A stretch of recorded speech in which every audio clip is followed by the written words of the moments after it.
எப்படி மனிதர்களுக்கு உயிர் பிரிஞ்சு சரீரத்தில் எந்த அசைவுமே இல்லாததை சரீர மரணம்னு சொல்கிறோமோ, அதே போல் தேவனுடைய எந்த வார்த்தைகளுக்கும் கீழ்ப்படியாமல் சோல் மரித்து போவதை ஆத்ம மரணம்னு சொல்கிறோம். இவங்களை 2 வகையாக பிரிக்கலாம்.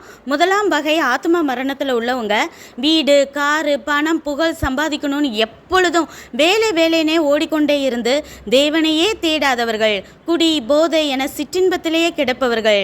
இவர்கள் ஆத்மாவில் எப்போதாவது தோன்றும் வெறுமையால் தான் தேவனை விட்டு தூரம் இருக்கும் பாவிகள் என உணர்ந்தும் அதை சரி செய்ய எந்த முயற்சியும் எடுக்காதவர்கள்.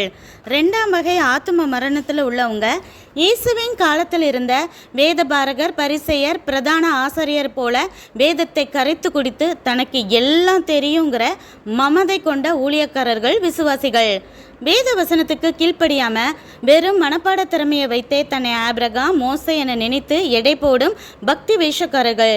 இயேசுவையே பிசாசுகளின் தலைவனாய் பார்க்கும் ஆவிக்குரிய கண் பறி போனவர்கள். தான் பாவி என உணர்ந்தவங்களை விட இவங்க தான் ரொம்ப டேஞ்சர். இவங்ககிட்ட பேசி புரிய வைக்க நினைத்தால் நமக்கு விரோதமாக எழும்பி சர்ப்பத்தை போல துரத்துவாங்க.